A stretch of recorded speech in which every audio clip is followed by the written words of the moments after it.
मीरगढ़ की सफेद ऊंची दीवारें पूरी शान से खड़ी थी। दूर से देखो तो किसी महल का गुमान होने लगता था। इस मकान के मकीनों का रूबो दबदबा भी जमाना मकान की हदूद से परे अपने वजूद में एक शान रखता था। आसपास के कई कस्बे और गांव मीर हैदर की मलकियत थे। उनकी शख्सियत में वजाहत और दबदबा तो था ही, मगर उनकी नरम दिली ने सबके दिलों में मीर हैदर का मुकाम ऊंचा कर रखा था। मीर साईं उनकी जोजा एक आम घराने से थी। यही वजह थी कि वो इस घर में आने के बाद बहुत नकचिड़ी और मगरूर हो गई थी। उनका बस चलता तो वो परिंदों के उड़ने पर भी पहरे लगा देती। उनका सारा गुस्सा और चिड़चिड़ापन घर के मुलाजमीन पर निकलता। पहले उनके तीनों बच्चे भी उनके अताब का शिकार होते थे, मगर रिमशा हैदर शादी के बाद आजाद हो गई थी। वो शहर में अपने शौहर के साथ रहती थी और अब उस पर मीरगढ़ के असूलों का कोई पहरा नहीं था। शादी के बाद उसकी जात में बेपनाह तब्दीलियां आई थीं। मीर जाफर हूबहू अपने बाप जैसा था। वो तमाम मामलात नहायत कुंदा पेशानी से संभालता था। वो नरम दिली में बाप पर चला गया था, मगर मीर खां घर का छोटा और लाडला बेटा सबसे अलग था। उसे अपने बाप और भाई का रवैया बिल्कुल न भाता था। माँ के साए में पलने वाला मीर खानी सारे इलाके को अपनी मलकियत समझता था। हवाएं उल्टे रुख चलने लगती अगर वो मीर खानी को मुस्कुराते हुए देख लेती। उस पर की जाने वाली बेजा सख्ती ने पहले उसे खुदसर किया, फिर लड़कपन में वो बदतमीज होता चला गया। यूनिवर्सिटी जाने के बाद उसकी आज़ादी ने उसे हाकिमियत भी अता कर दी। वो घर में भी रोब में रहता ताकि कोई उससे रोक टोक न कर सके। पैसे की फरवानी और माँ की लाड प्यार ने उसकी शख्सियत को एक निखार दिया था। चौथा सेमेस्टर शुरू हुए कई दिन गुजर चुके थे, मगर वो आज यूनिवर्सिटी आया था। शुरू की सारी रौनकें मान पड़ चुकी थी। अब किसी पक चुकी फसल की तरह यूनिवर्सिटी का माहौल भी बिखरने की बास लिए बैठा था। मीर खानी के रिलेशंस की कहानियां ज़बाने ज़दे आम रहा करती थी। बकौल वलीद, लोग इतने जोड़े नहीं बदलते जितने तुम रिलेशंस बदल लेते हो। वो हमेशा इस बात पर हंसता। तितली की मिसाल सुनी है? अरे यार, तितली का कोई मुज़क्किर तो होता होगा। फिर बदलती तितली भी मीर खानी है और मीर खानी ही फूलों का भंवरा भी। वलीद उसके साथ पिछले 8 सालों से था। वो नीची जात का ज़हीन लड़का था। उसकी हाजिर जवाबी, मतानत और हिस्से मज़ा उसको बाकियों से मुमताज़ करती थी। आज भी वो दोनों यूनिवर्सिटी की कैंटीन में बैठे कहके लगा रहे थे। सामने के टेबल पर बैठी लड़कियां उन्हें देखकर सरगोशियां कर रही थीं। वलीद का सारा ध्यान भी इन्हीं की तरफ था। वो उठने लगे तो एक लड़की पूरे एतमाद से चलती हुई उनतक आई। नज़ाकत से मीर खानी की कलाई थामी, मुट्ठी खोली और पीले रंग का कागज थमाकर मुस्कुराती हुई लौट गई। इस सारे अरसे में मुस्कुराहट मीर खानी के लबों से जुदा नहीं हुई। अरे यार, अभी तो आज पहला दिन था, आज से ही तेरा शुरू है। अब ये चीज़ें भी यूनिवर्सिटी की तरह पुरानी और बोसीदा हो चुकी हैं। तूने कभी कोई चीज़, लिबास या कुछ भी बार बार इस्तेमाल किया है? वो सिगरेट जलाते हुए बोला। अरे भाई, हम तो हर चीज़ ही बार बार इस्तेमाल करते हैं। इसके कंधे पर हाथ रखते हुए शानी ने कहा। शानी ने आंख मेज कर वलीद को देखा। वो खिसियानी हंसी हंसता वहां से निकल आया। वलीद उन दो दोस्तों के दरमियान वो तीसरा था जो हमेशा ही चुपके से एक तरफ हो जाया करता था। इन दोनों के जूम यानी जुमले उसे डिस्टर्ब कर दिया करते थे। मीर खानी शानी को नई गाड़ी दिखाने ले गया। फिर वो सारा दिन शहर की सड़कें नापते रहे। वलीद चुपचाप क्लासेस लेता रहा। इस हफ्ते रिमशा की इकलौती बेटी की सालगिरह थी। मीर साईं को सालगिरह मनाना एक फजूल चौंचला लग रहा था। वो लड़कियों के लिए इतने एहतमाम के हक में नहीं था, मगर मीर जाफर ने माँ की नाराजगी मोल लेकर भी सारा एहतमाम हवेली में किया था। रिमशा और नूरे हारम अकेली ही आई थीं। रिमशा का शौहर कम ही हवेली आता था, मगर आज तो उसे आना ही चाहिए था। माई बख्ता ने रिमशा को अकेले आता देखकर ताबी के कान में सरगोशी की। अरे चुप कर, मीर साईं ने सुन लिया ना तो आज सारा गुस्सा तेरी हड्डी बोटी एक करने में निकल जाएगा। नाज़ली ने दोनों को सरगोशी करते देखा और बाहर निकल गए। नाज़ली अपनी अम्मा के साथ हवेली काम करने आती थी। बड़ी सी नीली चादर ओढ़े अक्सर खामोशी से अपना काम करती रहती। उसे हवेली आना और मीर साईं का सामना करना बिल्कुल पसंद नहीं था, मगर इसके बाप दादा और माँ दादी सब ने यही काम किया था। एक बार उसने आने से इनकार किया था। उसकी माँ ने उसे मीर साईं के आगे ऐसे डाल दिया जैसे कैदी को फांसी दी जाती है। नाज़ली को वो दिन अजबर हो गया था। अब तो मीर साईं की आवाज़ सुनकर नाज़ली की जान हलक को आ जाती थी। उस डर से लड़ते लड़ते, कहीं अपने आप को झीलते झीलते वो वलीद से मिली। ولید اس کی خالہ کے سسرالی خاندان سے تھا۔ اس کی باتوں اور نظریات نے نازلی کی شخصیت میں خاص تبدیلی پیدا کر دی تھی۔ وہ دونوں اکثر عصر کے بعد نہر کنارے لمبی واک پر جایا کرتے تھے۔ نازلی چپ چاپ اس کو سنا کرتی تھی، اس کے منصوبے، اس کا مستقبل کا گھر اور شہر کی رونقیں، وہاں کے مالز اور زندگی، ان سب باتوں سے ایک تخیلاتی زندگی نازلی کے ذہن میں آباد ہو چکی تھی۔ اسی زندگی میں وہ دن رات جیتی تھی۔ حویلی کی باتوں سے الگ تھلگ وہ اپنی دنیا میں گم رہتی، جبکہ ولید کے سامنے تو کچھ نہ بولتی، اور جب وہ نہیں ہوتا تو اپنے ہی دنیا میں وہ گھنٹوں اس سے باتیں کرتی رہتی۔ اس شام سالگرہ مناتے حویلی کے مکینوں کے چہروں کو خوش دیکھ کر باقی ملازمین کی طرح نازلی کے چہرے پر بھی کوئی جوش و خروش نہیں تھا، نہ ہی وہ نور حرم پر یوں واری صدقے جاتی تھی۔ وہ تو بس ایک دن اس دنیا سے نکل کر اپنی دنیا بسانے کے خواب دیکھا کرتی تھی۔ وہ جلد ہی وہاں سے نکل آئی تھی، کیونکہ ان کو تو اب رات بھر بیٹھنے کا پروگرام تھا۔ صبح اماں نے جلدی واپس آنے پر اسے بے بہا سنائے۔ پوری قسمت کے رات کو میرسائی نے اس کا پوچھ لیا۔ تاپی نے اپنا نمبر بڑھانے کے چکر میں نازلی کی خوب برائیاں کی۔ اب اس کی شامت حویلی میں اس کا انتظار کر رہی تھی۔ اس نے ڈرتے ڈرتے حویلی میں قدم رکھا۔ نقاب اتارتے وقت اس کی نظر تابی پر پڑی، جو خوب سج دھج کے صبح ہی صبح اس کو مسکرا کر دیکھ رہی تھی۔ میرسائی کا حکم تھا کہ حویلی کوئی علاقہ غیر تو نہیں جو نقاب اوڑے رہو۔ وہ آتے ہی سلام کر کے میرسائی صاحبہ کے پیر دبانے لگے۔ اس کا دل اس کے حلق میں دھڑک رہا تھا۔ میرسائی نے اسے نخوت سے پرے دھکیلتے ہوئے کہا، جاؤ میر خانی کو اٹھاؤ، وہ یونیورسٹی سے لیٹ ہو جائے گا۔ عام وقت میں وہ کسی اور کو بھیج دیتی، مگر اب وہ جانتی تھیں میرسائی کو تو بہانا چاہیے، اس کی درگت آج لازمن بنے گی۔ نازلی کو اپنی بے عزتی سے تو کوئی فرق نہیں پڑتا تھا، مگر جب اس کی ماں ان امیر زادوں کے آگے گڑگڑاتی تھی تو اسے بہت برا لگتا تھا۔ وہ آہستگی سے چلتی میر خانی کے کمرے تک آ گئی۔ وہ بستر پر اوندے منہ پڑا بے خبر سو رہا تھا۔ نازلی پہلے تو دروازے میں کھڑی آوازیں دیتی رہی، مگر وہ ٹس سے مس نہیں ہوا۔ نازلی نے آگے بڑھ کر اس کا کندھا ہلایا تھا کہ میر خانی نے سختی سے اس کی کلائی تھام لی۔ وہ سیدھا ہوا تو نازلی کو اس کی خمار آلودہ آنکھوں میں شرارت نظر آئی۔ بنا ڈرے سہمے وہ اس کی آنکھوں میں سوالیہ انداز میں دیکھ رہی تھی، جیسے پوچھ رہی ہو، ہاں اب آگے۔ میر خانی آپ اٹھ جائیے، آپ کو یونیورسٹی سے دیر ہو رہی ہے۔ کہتے ہی سریت سے اس نے ہاتھ چھڑایا اور متناسب چال سے چلتی ہوئی کمرے سے نکل گئی۔ میر خانی وہیں ساکت اسے دیکھتا رہ گیا۔ اس کی شہد رنگی آنکھوں میں تناسب سے اعتماد برا جمع تھا۔ کون تھی یہ لڑکی جو چیخی نہیں چلائی نہیں؟ زیر لب مسکراتا ہوا وہ اٹھ کھڑا ہوا۔ نازلی نے کمرے سے نکلتے ہی باہر دوڑ لگائی اور جا کر صحن میں سانس لی۔ اس کا سانس اس کے جسم کا ساتھ چھوڑ رہا تھا اور وہ بے قابو ہوتا ڈر کر طوفان اپنے وجود میں واپس دھکیل رہی تھی۔ بھلا یہ نازلی کیسے ہو سکتی ہے؟ کون تھی وہ لڑکی جو اس کے وجود کی سطح پر ابھر آئی تھی؟ وہ سہمی ہوئی لڑکی کہاں دفن ہو گئی ہے؟ نازلی نے سامنے سے آتی ہوئی ماں کو دیکھ کر خود کو سنبھالا اور اس سے باتیں کرتی اندر چلے گئے۔ میر خانی کو صبح ہی صبح ناشتے کے میز پر میر جعفر سے ڈانٹ پڑ گئی۔ اسے لگتا تھا کہ میر خانی دن بدن بگڑتا جا رہا ہے، وہ عیاش پسند ہے اور اس کی اس روک ٹوک کا رتی برابر اثر بھی میر خانی پر نہیں ہوتا تھا۔ وہ خاموشی سے کھانا کھاتا رہا اور پھر ایک خائب سی نگاہ ماں پر ڈالتا اٹھ کر چلا گیا۔ اس ڈانٹ کا اثر تھا کہ اس نے آج 2 کلاسز لی، مگر اس سے زیادہ کا سٹیمنا اس کے پاس نہیں تھا۔ وہ ولید کو لے کر شانی کی طرف آ گیا، جہاں شانی کے کافی دوست جمع تھے۔ شانی اس کا ایک لڑکی سے تعارف کروانے لگا۔ اس کا پہلا سیمیسٹر تھا، مگر اپنے رنگ ڈھنگ سے کافی میچور لگ رہی تھی۔ وہ سب کافی دیر باتیں کرتے رہے، پھر وہ نتالیہ کو لے کر لانگ ڈرائیو پر نکل گیا۔ اس کی باتیں وہاں سب کے سامنے کافی متاثر کن تھیں، جو میر خانی کو بھی متاثر کر گئیں، مگر گاڑی میں بیٹھتے ہی وہ میر خانی کی شان میں قصیدے پڑھنے لگے۔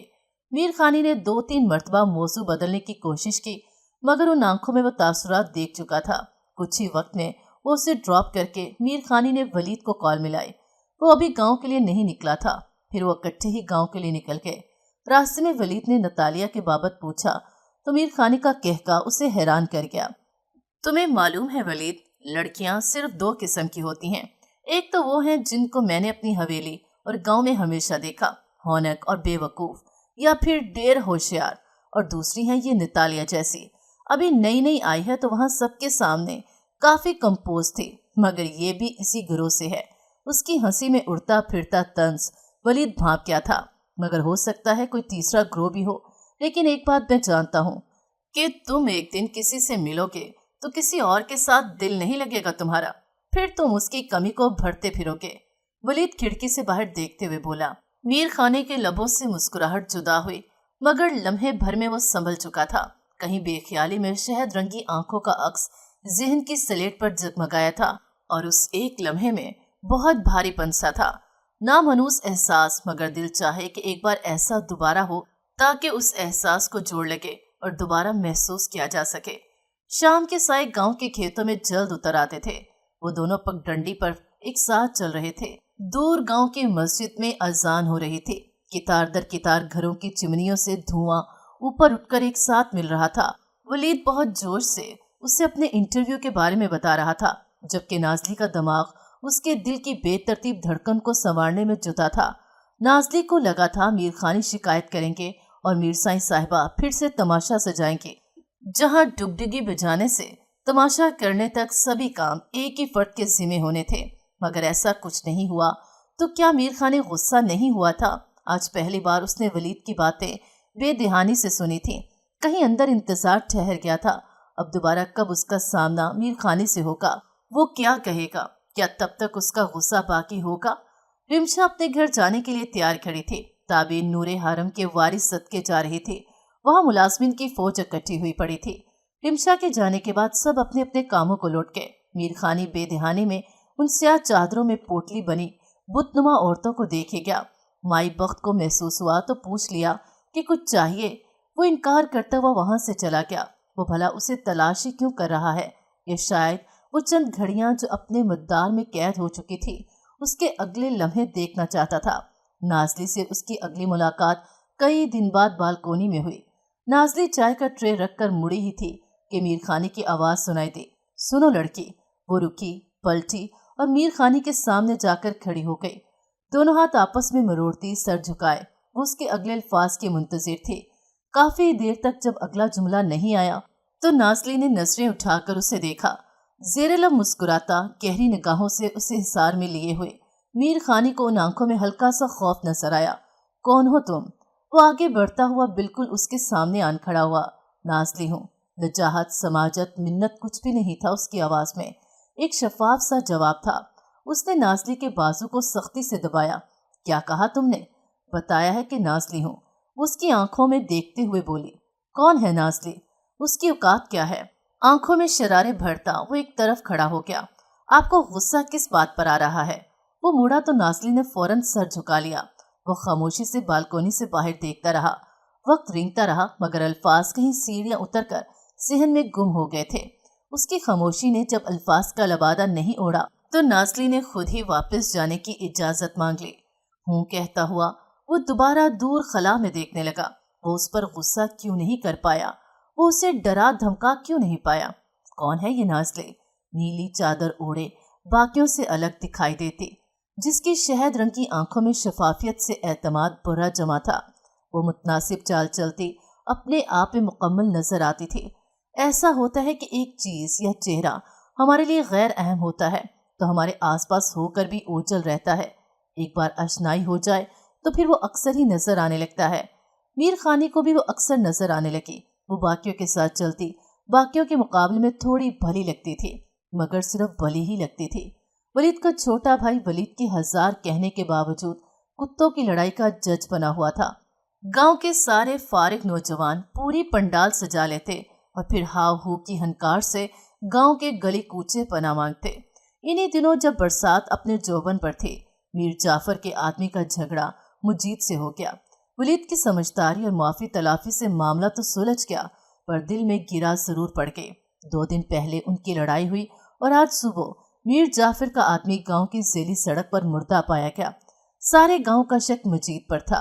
मुजीद कल शाम से घर नहीं आया था तो कहीं अंदर घर वाले भी इस शक को समझ रहे थे। इस खौफ से मजीद तो भाग गया, मगर मीर जाफर के बंदे वलीद को उठाकर मीर घर ले आए। वो बिना किसी खौफ के चीखे चलाए सुकून से चलता हुआ हवेली आ गया। वो पहले कई बार इस हवेली में आ चुका था। मीर साईं साहिबा के अलावा सभी उसको पसंद करते थे, जबकि मीर जाफर उसे मीर खानी का पालतू कहता था। पूरा दिन उसे एक वीरान कमरे में रखने के बाद सामने लाया गया। नाज़ली को कल ही खबर मिल चुकी थी और अब वो किसी परकुटे परिंदे की तरह अपनी औकात में फड़फड़ा रही थी। वलीद बाजू पीछे बांधे सीधा खड़ा था। मीर जाफर के बड़े पुराने हिसाब निकलते थे। शायद वो आज सारे हिसाब चुकाने के मूड में था कि उसे मीर खानी की गाड़ी हवेली में दाखिल होती दिखाई दी। वो वक्त से काफी पहले ही लौट आया था। मीर खानी का दिमाग उबल रहा था जब से उसने सुना था कि वलीद को हवेली के आदमी उठा कर ले गए थे। वो अभी दूर ही था कि उसने नाज़ली को भागते हुए जाकर मीर जाफर के कदमों में बैठते देखा। वो किसी बादे सरसर आए पत्ते की तरह कांप रही थी। मिन्नत, समाजत, इल्तिजा उन शहद रंगी आंखों में भीख मांग लेने तक का एहसास देखकर मीर खानी को झटका लगा। उसकी चादर सर से ढलक कर कंधों पर आन पड़ी थी। बालों के जूड़े से निकलते बाल उसके चेहरे के आसपास बिखर रहे थे। मीर जाफर उस तड़पती मछली को अपने सामने बिठाकर शौक से देख रहा था। चेहरे पर मुस्कुराहट रखने वाला निहायत सुलझा हुआ आदमी कब फिरौन का रूप धार ले, कहाँ किसी के बस में था। मीर खानी ने आते ही वलीद को एक तरफ किया। जितनी तेजी और तूफान अमेज जज़ाबत के साथ वो आ रहा था, वो कहीं इस चंद मीटर के फासले में हवा हो चुके थे। मीर जाफर ने उठकर मीर खानी के कंधे पे हाथ रखा। ये अपने पालतू कुत्ते संभाल कर बांधा करो, आवारा हो रहे हैं। नाज़ली ने हैरत से वलीद को देखा जो कब से उसे पुकार पुकार कर इल्तिजाए करने से मना कर रहा था। मुसल्लस के एक सिरे पर नाज़ली थी, दूसरे सिरे पर मीर खानी, मगर इन दोनों के सामने वलीद खड़ा था। रात ढल रही थी जब नाज़ली घर जाने के लिए हवेली के अंदरूनी दरवाजे से निकलकर राहदारी पर आई तो उससे अपने नाम की पुकार सुनाई थी। मीर खानी और एक आदमी बैठे बातें कर रहे थे। मीर खानी ने उसे चाय बनाने को कहा। वो उल्टे कदमों मुड़ती जाकर ताबी को चाय का कहकर घर चली गई। मीर खानी अपने कमरे में चला गया। ताबी चाय लेकर आई तो उसका पहला सवाल यही था, वो शहद रंगी आंखों वाली लड़की कहाँ है? साईं, वो तो चली गई। ताबी ने मरूबियत से भरपूर लहजे में कहा, चली गई? वो आईने के सामने खड़ा था, मुड़ा अपने घर। यकदम मीर खानी के चेहरे का रंग बदला। ताबी दरवाजे से निकल रही थी कि चाय का कप ट्रे समेत कमरे के दरवाजे से बाहर जा पड़ा। वो चिल्लाते हुए सबको बेबहा सुना गया। बेवक्त पे सामने आन खड़ी हुई। मीर साईं अपने कमरे से निकल आई। थोड़ी देर बाद सबको फिर से हवेली के असूल ज़वाबित पढ़ाए गए। अगली सुबह आते ही बेवक्त ने उसे मीर खानी के कमरे में भेज दिया कि जाओ बीबी, पहले माफी मांग कर आओ। नाज़ली को मीर खानी का यूं वलीद का साथ देना भाया था और अब तो इतना कर ही लेती। मीर खानी बेड पर बैठा जूते पहन रहा था जब उसने दरवाजे पर दस्तक दी। उसे देखकर मीर खानी के दिल की धड़कन मिस हुई। चेहरे पर सपाट तासुरात सजाता वो ऐन उसके सामने जा खड़ा हुआ। एक हाथ पैंट की जेब में रखे हुए, दूसरे हाथ से उसकी चोटी को जोर से पकड़ते हुए वो घुराया, तो मीर खानी के हुक्म की इतनी सी भी औकात नहीं तुम्हारी नजर में? नाज़ली ने आंखें मीच ली। गलती हो गई उससे जो इस अमीर ज़ादे के लिए दिल में नरम गोशा पैदा हो गया। बोलो। मीर खानी ने उसके बालों को दूसरा झटका दिया। नाज़ली ने उसकी आंखों में देखा। वहां कोई डर खौफ नहीं था, सिर्फ चुभन थी जो मीर खानी को चुभ ही गई। उसने सरायत से उसके बालों को छोड़ा, 2 कदम पीछे हटा और बेड पर बैठकर गहरे सांस लेने लगा। ऐसा कहाँ होता है कि शिकार खुद शिकारी की आंखों में झांकने लगे, उसके अंदर के तमाम डर पाले। आदमी के वजूदी हिस्से का डर ही उसकी मौत होता है।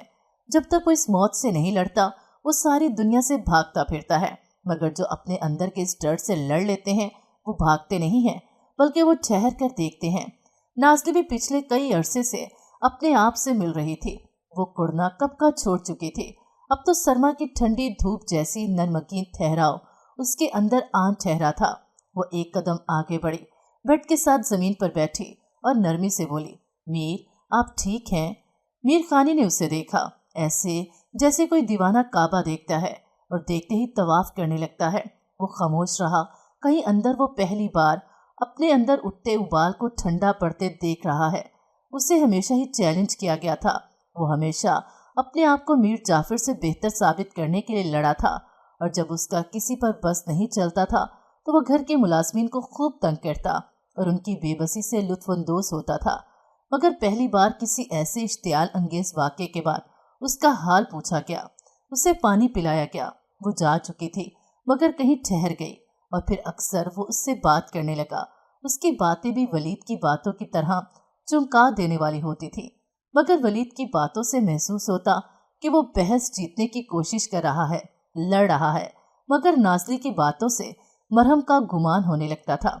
वो बोलती तो लगता हमें समझती है, वो चुप रहती तो लगता हमें ही समझ रही है। मीर खानी को पूरे घर में वो वाहिद दिलचस्प चीज लगने लगी थी, इसलिए आम से लोग भी इस्तेमाल की चीजें ही थे। वलीद और मीर जाफर का आपस में तनाव बढ़ता गया। मजीद वापस गांव नहीं आया था और दिन ब दिन वलीद पर उसकी वापसी का प्रेशर बढ़ता जा रहा था। पुलिस के मुताबिक भी अगर वो मुजरिम नहीं तो फरार क्यों है। नाज़ली की वलीद से मुलाकात भी कम हो गई थी। वो उसे कॉल्स करती रहती, उसका हाल पूछती रहती, मगर वो अपने मसलों में उलझा रहता। नाज़ली की इतनी परवाह करने के बावजूद उसे लगता वो वलीद को खो देगी। इन्हीं दिनों उसे महसूस होने लगा कि वो वलीद से नहीं बल्कि वलीद से जुड़ी जिंदगी की चाह रखती थी और अब वो जिंदगी उसे हाथों से फिसलती महसूस हो रही थी। अपने ख्वाबों ख्यालों में वो इस गांव और जिंदगी से बहुत दूर निकल चुकी थी, मगर अब बदलते हालात देखकर उसे लगता वो वापस उसी कच्चे मकाम में आ गिरी है। 2 दिन पहले ही बीबख्त ने उसे वलीद के घर वालों के मुतल्लिक बताया था कि वो लोग गांव छोड़कर शहर शिफ्ट हो रहे हैं। सिर्फ मीर जाफिर के डर से वो खुल्लम खुला इजहार नहीं कर रहे थे, मगर वो जल्दी यहाँ से भाग जाएंगे। सिर्फ मीर खानी और वलीद की दोस्ती ने अब तक उनकी जान बचा रखी थी। उस लम्हे नाज़ली को लगा कि वो बिना लड़े ही एक ऐसी जंग हार चुकी है जिसका वो कभी हिस्सा नहीं थी। वो वलीद से मिलना चाहती थी, मगर वो बार बार उसको टाल रहा था। एक आखिरी कोशिश के तौर पर वो उसके घर चली गई। वहां जाकर उसे मालूम हुआ वो लोग तो कल के जा चुके थे। वो चुपचाप वहां से वापस आ गई। घर आते ही वो कमरा बंद करके तकिए में सर छुपाए फूट फूट कर रोई। अगले कई दिन वो वलीद के मैसेज का इंतजार करती रही। बुखार और सरदर्द की वजह से उसकी आंखों के पपोटे सूज गए थे। माँ से खूब बातें सुनने के बाद वो हवेली आ गई। वहां बुझे दिल के साथ काम करते उसका ध्यान मीर खानी पर गया, जो लॉन में बैठा फोन पर कुछ देख रहा था। वो दबे बैठ चलती उसके साथ आन खड़ी हुई।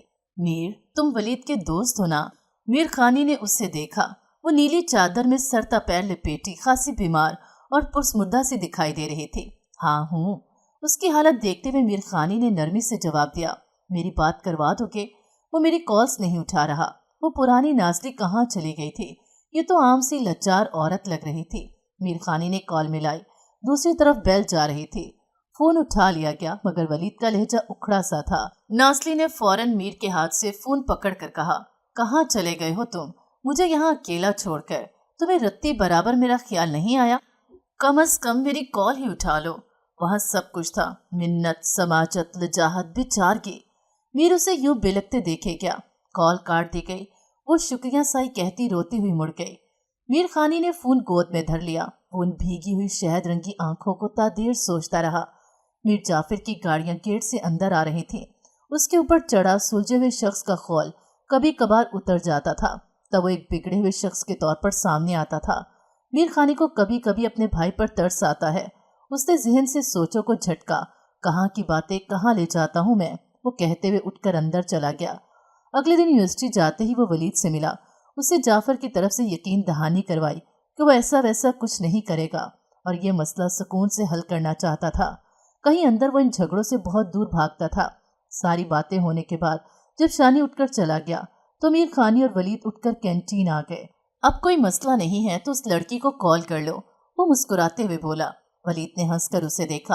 अच्छा, खुद अपने लिए यहाँ किशमिश और हमारे लिए गांव की गुड़। उसकी इस बात पर मीर खानी का बुलंदो बांग कहका सबने सुना।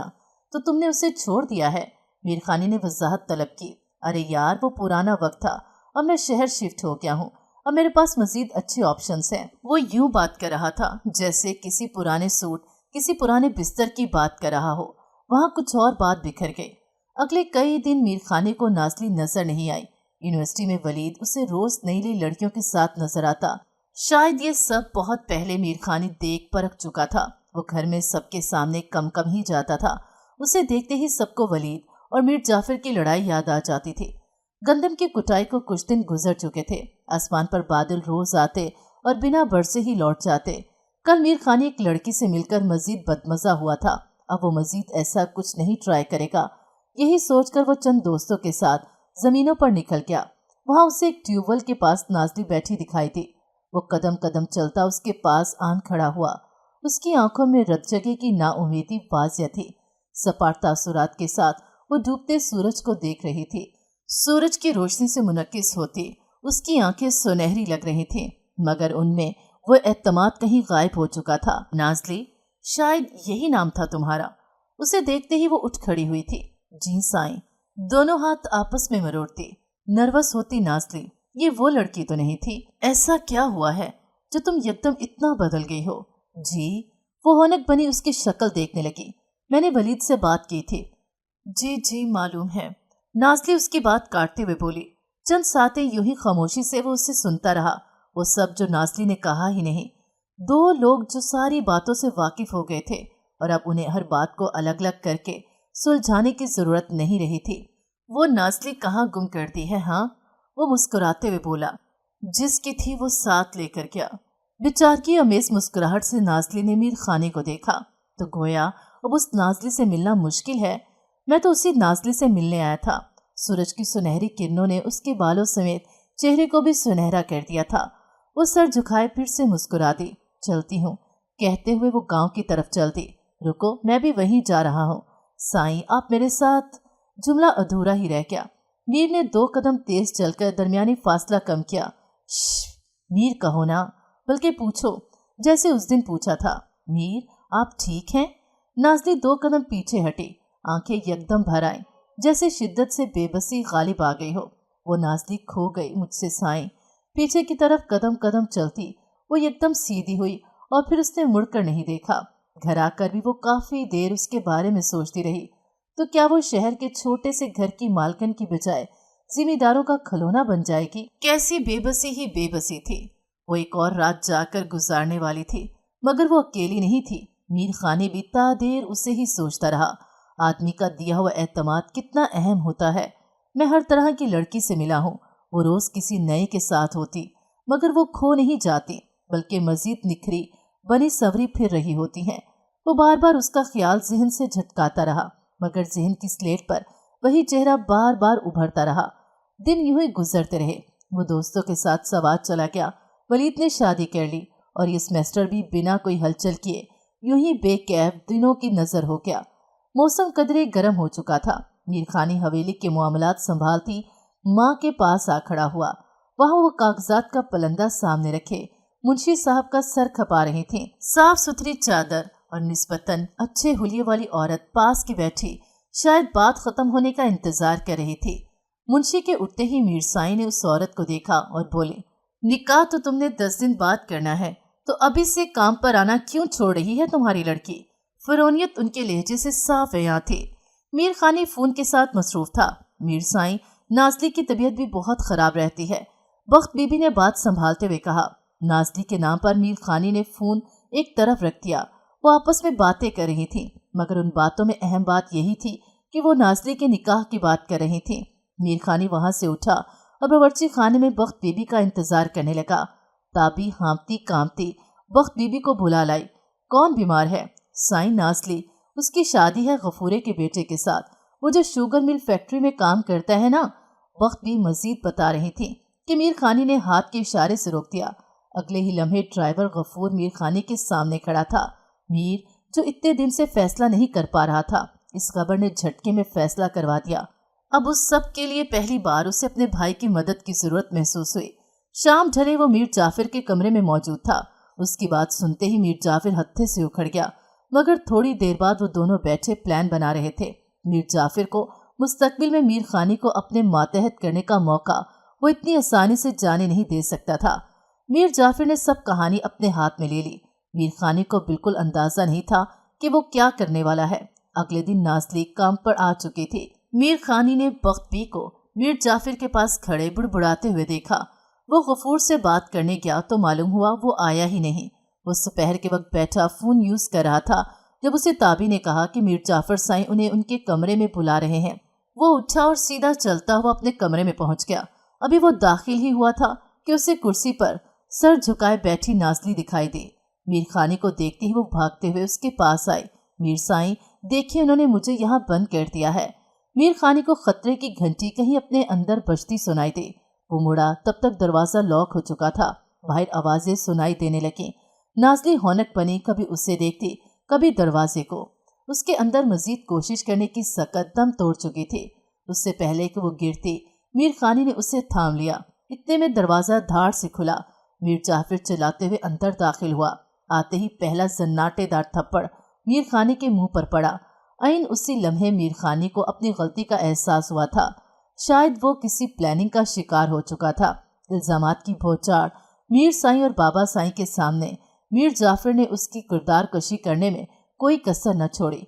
बाबा साईं तो तहम्मुल से सुन रहे थे, मगर मीर साईं का दिल चाह रहा था बेटे को कच्चा चबा जाए। आज अभी ही इसका निकाह होगा इस लड़की के साथ, यही तुम्हारी सजा है। वो जो भाई का मुंह तोड़ने ही वाला था, ये सुनते ही चुप हो गया। मीर साईं जगह से उठकर मीर जाफिर के सामने आन खड़ी हुई। तुम्हारा दिमाग दुरुस्त है। मगर मीर जाफिर भी अपनी करने पर आ चुका था। उसी दिन के इख्तिताम पर वो बतौर सजा मीर खानी की जिंदगी का हिस्सा बन चुकी थी। नाज़ली को कुछ समझ नहीं आ रहा था कि उसकी जिंदगी में हुआ क्या है। कल तक वो वलीद के ख्वाब भूलकर सारी जिंदगी का अक्स अपनी माँ की सूरत में देख रही थी, और आज के सूरज ने उसे कहीं और पटक दिया था। मीर साईं की नाराजगी, सहेलियों और रिश्तेदारों की नजरें, अफसुर्दगी, हर चीज आपस में घुल मिल गई थी। वो मीर खानी के कमरे में एक तरफ सोफे पर चुपचाप बैठी थी जब दरवाजा खुला और बख्त भी अंदर दाखिल हुई। उन्होंने आते ही उसका माथा चूमा। नाज़ली ने हैरानगी से उन्हें देखा। उसे लगा वो कोसेंगी, चलाएंगे। तुम हमारे मीर खानी की पसंद हो तो समझो तुम आज से हर शख्स की पसंद हो। अब तो हवेली की हवाओं को भी तुम्हें पसंद करना पड़ेगा। न जाने कब बिना आहट के मीर खानी बख्त भी के अकब में आन खड़ा हुआ था। बिल्कुल बिल्कुल वो कहते हुए हंसा तो बख्त भी उस पर वारी सदके जाने लगी। नाज़ली का जहन ये सब बात प्रोसेस नहीं कर पा रहा था। बख्त भी के निकलते ही वो उठकर मीर खानी के सामने आन खड़ी हुई। बताएंगे कि ये सारा किस्सा क्या है। उसके लहजे में मौजूद एतमाद पर मीर खानी को पहला से प्यार आया। दोनों कंधों से थामता वो उसे बेड तक लाया, आराम से बिठाया, फिर पहलू में बैठकर उसका हाथ अपने हाथों में लेते हुए बोला, मालूम नहीं सारा किस्सा क्या है, मगर किस्सा मुख्तसर तुम मेरे साथ हो। वो अंत ये है कि ये पुरानी नाज़ली है। ज़ेरे मुस्कुराहट को नाज़ली गौर से देख रही थी। उसकी नजरों का महवर पाकर वो उसकी तरफ मुड़ा। एक मिनट, वो एक जस्ट पीछे हटी। ये सब ड्रामा था। नाज़ली की हैरानगी इस आदमी का इस कदर सुकून देखकर हवा हो चुकी थी। नाज़ली ने झटके से हाथ छुड़ाया, उठी और जाकर बालकोनी में खड़ी हो गई। गहरे सांस लेती, खुद को कंपोज करती, कुल्हे पर दायां हाथ रखे वो उससे मीर साईं का अक्स लगे। तो क्या वो औरतों में अपनी गुमशुदा माँ तलाशता रहा था? उसे यही औरत क्यों भाई? इस सवाल के जवाब तो शायद उसे उम्र भर मिलते रहेंगे, मगर फिलहाल उसे अपनी नई जिंदगी की शुरुआत करनी थी। अगले दिन भी नाज़ली का रवैया कुछ ऐसा ही था। अगले दिन वो भाई के साथ जाकर लड़ा। उसने ये सब तो नहीं सोचा था। मीर जाफिर ने पुरसुकून अंदाज में कह दिया, मीर खानी जाकर मीर साईं से माफी मांग लो, तुम्हें कबूल कर लेंगे। मीर जाफिर की सादगी को देखकर मीर खानी को इस पे बहुत गुस्सा आया, मगर अब वो कुछ नहीं कर सकता था। मीर साईं ने नाज़ली को खूब बातें सुनाई। एक बार फिर वो उनकी अताब का शिकार हो चुकी थी। शायद अब ये उम्र भर का रोग था, और जिस चीज से वो हमेशा भागना चाहती थी वही उसके पैरों की जंजीर बन चुकी थी। आखिर उसका कसूर क्या था? वो भागती हुई अपने कमरे में आई और दरवाजा बंद के निढाल होके गिर गई। अब तो उसके आंसू भी सूख चुके थे। दफतन दरवाजा बजा। नाज़ली, नाज़ली प्लीज दरवाजा खोलो। उसे मीर की आवाज बार बार सुनाई दे रही थी, मगर उसका ज़हन किसी बात को प्रोसेस नहीं कर रहा था। वो बुत बनी बैठी रही। तभी उसे ताबी की आवाज सुनाई दी। फिर वो दोनों सीढ़ियां उतरकर नीचे चले गए। नाज़ली वहीं बैठी कदमों की चाप सुनती रही। थोड़ी देर बाद नीचे से किसी हंगामे की आवाजें आने लगी। वो उठी, दुपट्टा उठाया, आहिस्तगी से दरवाजा खोला और रेलिंग के पास जाकर खड़ी हो गई। मीर खानी और मीर साईं आमने सामने खड़े थे। नाज़ली ने पहली बार किसी को उसके लिए लड़ते देखा। वो हैरानगी से ज्यादा दुख की कैफियत से उन्हें देख रही थी। वहां हवेली के काफी लोग जमा हो चुके थे। तभी बेवक्त सीढ़ियां चढ़ते दिखाई दी थी। वो उसके पास आन खड़ी हुई। मीर साईं अपने कमरे में वापस गए तो वो भी लौटकर वहीं आन बैठी। मीर खानी आकर बिल्कुल उनके सामने आ बैठा। नाज़ली, तुम ठीक हो? वही लहजा, वही अपनायत। वो रो दी, नहीं हूँ ठीक। शहद रंगी आंखों में पानी भराया। बस उंगलियों की पोरों से आंसू चुन लिया क्या? ये आंसू नहीं, ये नाज़ली मीर की पसंद नहीं थी। मुझे मेरी नाज़ली लुटा दो। वो रोते रोते हंसी। अगर यूं ही मेरे लिए सबसे लड़ते रहे तो वो नाज़ली खुद ही आपके पास आ जाएगी। ओ अच्छा, तो ये बात है। वो शरारत से मुस्कुराया। आ जाएगी ना? उसके लहजे में आस की महक थी। हाँ बिल्कुल। वो सामने से उठकर उसके साथ आन बैठा। नाज़ली ने अपना बोझल सर उसके कंधे पर टिका दिया। शायद उन दोनों के लिए अपनी शख्सियत को पुर करने के लिए बहुत काम बाकी थे, मगर अब वो साथ थे तो ये काम बहुत आसान होने वाला है। जब हम अकेले चलते हैं तभी हम भटक जाते हैं, थक जाते हैं, साए की आस में गलत रास्तों पर निकल जाते हैं, मगर एक साथी, एक अपना अगर साथ हो तो ये सब कुछ बहुत आसान हो जाता है। मोहब्बत और अपनायत से सब आसान हो जाता है।